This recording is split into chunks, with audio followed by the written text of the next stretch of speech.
নমস্কাৰ আজি আমাৰ বিন্দাস কমেডি ষ্টুডিঅ'ত উপস্থিত আছে পাঠক দা আমাৰ সকলোৰ পৰিচিত তো পাঠক দা আমাৰ ষ্টুডিঅ'ত আপোনাক স্বাগতম জনাইছো সো পাঠক দা আপোনাক প্ৰথমতে এটা কথা সুধি লওঁ আপুনি এক মাহতে কেনকে ফেমাছটো হৈছে মানে ৰহস্যটো কি ক'ব নেকি ৰহস্য মানে বেলেগ একো নাই মই মানে সব বেমাৰে 1 মিনিটত ভাল কৰি দিব পাৰোঁ এই ধৰক পানীটো মানুহে গিলি খায় কিন্তু আচলতে সেইটো নহয় পানীটো বহি সবাই খাব লাগে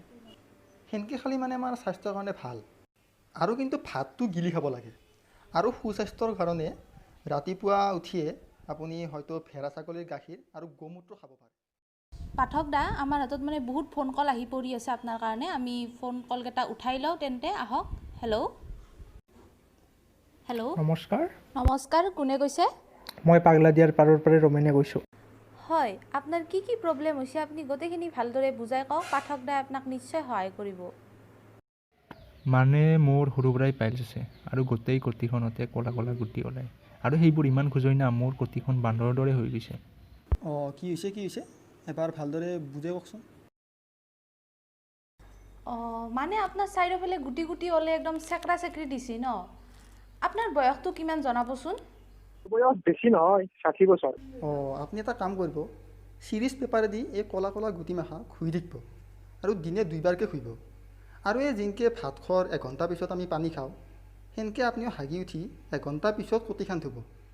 এনেকুৱা কৰিলে আপোনাৰ প্ৰব্লেম নিশ্চয় ভাল হৈ যাব এইখিনিতে আৰু এটা ফোন কল লৈ লওঁ আমি হেল্ল'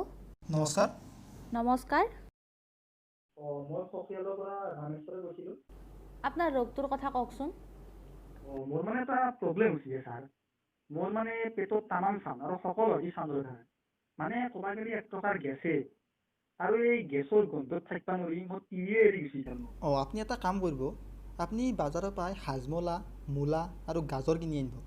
যদি হাজমলা আৰু মূলা খাওঁতে আপুনি গেছ ভাল নাপায় তেতিয়া আপুনি এটা কাম কৰিব গাজৰ ল'ব আৰু যোনফালেৰে গেছ হয় তাতে পুতি থ'ব এনেকুৱা কৰিলে আপোনাৰ নিশ্চয় গেছ ভাল হ'ব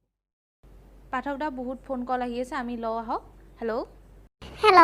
হয় কওকচোন মালামণি কৈছিলোঁ মঙলদৈত হয় মালামণি কওক আপুনি মানে পাঠক দা মোৰ কৰোণা হৈছিল কৰোণাৰ পৰাই ভাল পাই মই ঘৰত আহিলোঁ বৰ্তমান কিন্তু পংকজ দা কথাটো হ'ল কি জানে না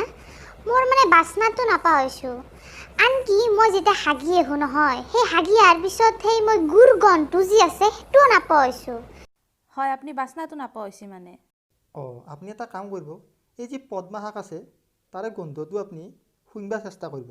দিনটো তেনেকৈ 5 বাৰ 6 বাৰকৈ আপুনি শুঙিব চেষ্টা কৰিব আৰু আপুনি কঁঠালৰ গুটিটো খাবহে লগতে আপুনি কঁঠালো খাব পাৰিব আৰু এই কঁঠালৰ গুটিটো আপুনি দালিত দি খায় খাৰ পানী খায় যেনেকৈ খাই খাব এই জানেতো আজিকালি কঁঠাল সকলোৱে পায়ে